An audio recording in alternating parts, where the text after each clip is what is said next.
Good morning all. कल के chapter को आगे बढ़ाते हुए आज हम अपने टाइप्स ऑफ यार्न यानी धागों के प्रकार को ही आगे बढ़ाएंगे। और कल तक हमने काफ़ी सारे धागों के बारे में आपने पढ़ा था और लास्ट हमने किया था स्ट्रेच यार्न। उसके पहले अलावा अपने ग्रैंडल धागा, लूप धागा, गांठ वाला धागा, स्पाइरल, फ्लेक धागा, स्लब यार्न, रिटाइन धागा, जो कि सारे नॉवेल्टी यार्न के अंदर आते हैं। इसके अंदर या अपने जो फैंसी धागे हैं उनके अंदर आते हैं, उनके बारे में हमने पढ़ा था। आज हम इसी को आगे बढ़ाते हुए बात करेंगे बनावटी धागा या टेक्सचर्ड यार्न की। ठीक है, तो जो बनावटी धागे होते हैं उनको बोलते हैं हम टेक्सचर्ड यार्न। तो बनावटी धागा या टेक्सचर्ड धागा स्ट्रेच धागे का ही उन्नत और संशोधित रूप है। ठीक है, जैसा कि अपन ने कल की क्लास में देखा था, स्ट्रेच धागा बहुत उपयोगी है क्योंकि एक तो इजी टू मेंटेन है और इसके ऊपर किसी भी कई ऐसी चीज़ें हैं जिसका प्रभाव इस पर नहीं पड़ता, और ये बहुत ही आरामदायक रहते हैं और बहुत ही उपयुक्त होते हैं, कम खर्चीले होते हैं। तो ये उसी में कुछ संशोधन करके हम इन बनावटी धागों का निर्माण करते हैं। तो जो ये बनावटी धागे हैं वो टेक्सचर धागे का हम संशोधित और उन्नत रूप इनको माना जा सकता है। इसमें उत्तम गुणवत्ता लाई जाती है जो कि हमारे साधारण फिलामेंट में नहीं पाई जाती, और प्रायः नायलॉन के धागे से इन्हें बनाया जाता है क्योंकि नायलॉन के जो धागे हैं वो ताप सुनम्य होते हैं। ये रेशम के समान चमकदार, सुंदर, महीन और स्पर्श में मुलायम होते हैं, किंतु अन्य उपयोगी गुणों में यह रेशम से भी अधिक श्रेष्ठ और बेहतर साबित होते हैं। इनमें प्रत्यास्थता, लचीलापन, मजबूती, प्रतिस्कंदता आदि का अनोखा गुण विद्यमान रहता है। ताप चिर स्थायित्व यानी हीट सेट की क्षमता, देखभाल और सफाई धुलाई काफ़ी सरल होती है, और इनकी कार्य क्षमता जो है वो सर्विसिबिलिटी बोलते हैं जिसको, वो बहुत ही बढ़िया होती है। किंतु इनमें आरामदायकता और अवशोषकता का अभाव पाया जाता है। अगर आपको याद हो तो हमने नायलॉन जब हमने रेशे पढ़े थे तो वहाँ हमने देखा था कि उसमें अवशोषकता का गुण नहीं पाया जाता, यानी कि वो पसीने को सोख नहीं पाता, और इसलिए हम उसको कंफर्टेबल वस्त्रों में नहीं गिनते हैं। और पसीने के साथ साथ वो जल को भी नहीं अवशोषित कर पाता है, तो अवशोषकता का इनमें अभाव होता है। इनमें स्थैतिक विद्युत चार्ज उपस्थित होता है। अपन जिसको बोलते हैं ना कि जैसे अगर जब वस्त्र को उतारते हो तो आपको चिरचिर की आवाज़ आती है, तो वो आपका स्थैतिक विद्युत चार्ज कहलाता है, वो इसमें पाया जाता है। इसलिए टेक्सचर्ड धागा बनाकर इसकी गुणात्मकता में वृद्धि की जाती है ताकि ये अत्यधिक आरामदायक भी हो सकें। इनकी अवशोषकता को बढ़ाने के लिए इस प्रकार से हम बढ़ाने का प्रयास करते हैं जिससे रेशों के बीच में हवा के लिए पर्याप्त स्थान बना रहे, जिससे वो शरीर से ना चिपके। शिकन अवरोधकता, गुठली न बनना यानी रोए न उठना, आकारधारिता यानी शेप रिटेंटिविटी, समरूपता, घिसावट, अवरोधकता आदि के गुण वस्त्रों में स्वतः ही आ जाते हैं, और धुलाई के पश्चात ये शीघ्रता से सूख भी जाते हैं और मुलायम और कुछ अधिक गर्म भी होते हैं, और ये सिल्क से ज़्यादा मजबूत भी होते हैं। इसलिए टेक्सचर धागा भी काफ़ी उपयोगी है, और इसको भी हम वापस 3 प्रकार से विभाजित कर सकते हैं। इसके 3 प्रकार हैं टेक्सचर धागे के या बनावटी यार्न के। तो इसमें सबसे पहला है इसका बनावटी सतह वाला धागा, दूसरा है खींचा जाने वाला धागा, और तीसरा है वृहत बनावटी धागा। ठीक है, तो पहला बनावटी सतह वाला धागा यानी टेक्सचर्ड सरफेस सेट यार्न्स। तो वस्त्र में सौंदर्य और आकर्षण लाने के लिए वस्त्र की सतह को हीट सेट के द्वारा विभिन्न आकार और आकृतियों में स्थिर कर दिया जाता है। एसीटेट, रेयॉन और पॉलिएस्टर पर यह प्रक्रिया अधिक की जाती है बनावटी सतह वाले धागे की। ठीक है, दूसरा है खींचा जाने वाला धागा या स्ट्रेच टाइप यार्न। तो इस प्रकार के धागे में भार और खिंचाव दोनों ही होते हैं। इनमें होजरी, स्वेटर, दस्ताने, मोजे आदि बनाए जाते हैं। इनसे फ्री साइज के वस्त्र बनाए जाते हैं जो विभिन्न प्रकार के शरीर नापों के ऊपर फिट बैठ जाते हैं। खींचा जाने वाला धागा भी 2 प्रकार का होता है। ठीक है। जो बनावटी यार्न है वो 3 प्रकार के बताए मैंने आपको। पहला मैंने बताया बनावटी सतह वाला धागा, दूसरा खींचा जाने वाला धागा, और खींचे जाने वाला जो धागा है वो भी 2 प्रकार का है। उसमें पहला है घुंघराले धागे यानी कर्ल टाइप।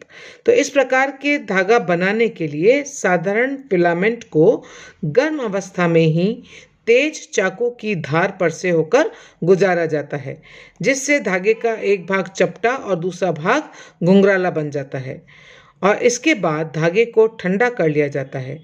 ऐसे धागे को अधिकतर उपयोग होजरी के वस्त्र और रिबन बनाने में किया जाता है।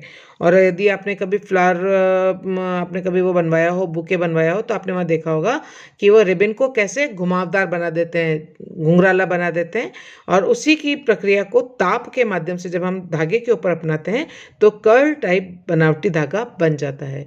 और इस धागे को यदि आप देखना चाहें तो अपने जो सॉक्स होते हैं, मोजे का कोई धागा आप खींच के देखिए, और जब आप उसको छोड़ेंगे तो वो घुंघराले शेप में आ जाता है। तो वो इसी प्रकार का धागा है।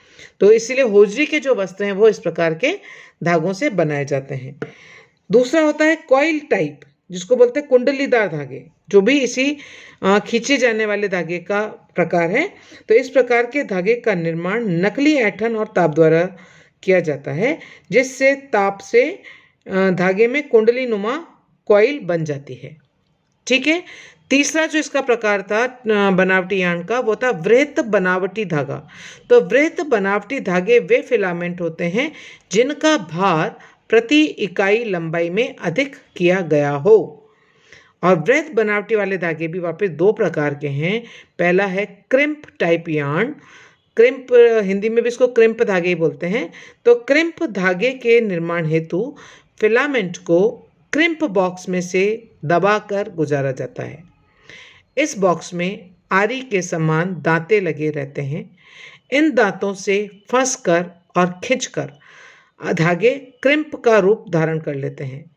तत्पश्चात इन्हें ताप चैम्बर में से गुजारा जाता है, जिससे धागे के आयतन में 200 से 300% की वृद्धि हो जाती है।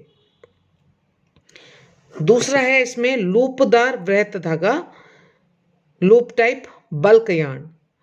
इस प्रकार के धागे के निर्माण के लिए फिलामेंट को नियंत्रित गति से एक नोजल के बीच में से गुजारा जाता है, और इसी नोजल में तीव्र वेग से हवा प्रवाहित की जाती है। हवा का तीव्र वेग धागे को लूपदार बना देता है। वायु की गति से लूप के आकार का निर्धारण होता है। इस प्रकार धागे के आयतन में 50 से 150 की वृद्धि हो जाती है, परंतु धागे के व्यास और आकार में कोई अंतर नहीं आता। इस विधि में ताप स्थिरीकरण की यानी हीट सेट की कोई आवश्यकता नहीं होती। इस कारण किसी भी वर्ग के धागे से लूपदार धागे बनाए जा सकते हैं। राइट। तो ये थे बनावटी यार्न।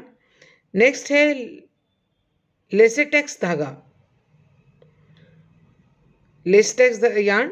इस प्रकार के धागे के बनाने के लिए अत्यंत महीन रबर के तार को रुई, नायलॉन, लिनन, रेयॉन और अन्य वर्ग के धागों के साथ मिलाकर बंटकर तैयार किया जाता है।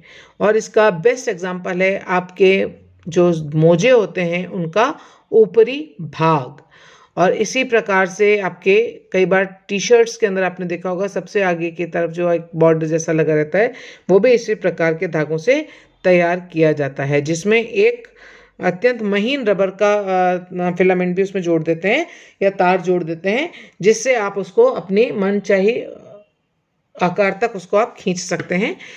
हालांकि इसकी भी एक निश्चित सीमा होती है, लेकिन फिर भी आप उसको सभी प्रकार के लोगों के ऊपर एक साथ एक ही फिटिंग का आप उसको बनाकर पहन सकते हैं। और आपने देखा होगा मोजे जब हमारे ख़राब हो जाते हैं तो उसमें सबसे ऊपर वाला जो पार्ट है वो लूज़ हो जाता है। जब उसका ये रबर नष्ट हो जाता है तो वो धागे अपने उसमें आ जाते हैं। नेक्स्ट है नॉवेल्टी यार्न। तो नॉवेल्टी धागे का निर्माण कताई मशीन से किया जाता है। इसके निर्माण में 3 धागों का उपयोग किया जाता है। एक धागा आधार का काम करता है, दूसरे धागे से फैंसी प्रभाव उत्पन्न किया जाता है और तीसरा धागा उन्हें बांधने का कार्य करता है। नॉवेल्टी धागे नियमित रूप से अनियमित व्यवस्था से तैयार किए जाते हैं। इनमें विभिन्न आकार द्वारा जैसे रोएदार, लूपदार, स्पाइरल, गांठें, धब्बे, कुंडलीनुमा आदि से फैंसी प्रभाव उत्पन्न किया जाता है। निश्चित अंतराल पर ऐंठन, कसाव आदि देकर धागों में विभिन्नता लाई जाती है। नॉवेल्टी धागों का टिकाऊपन धागे के निर्माण और वस्त्र की बुनाई पर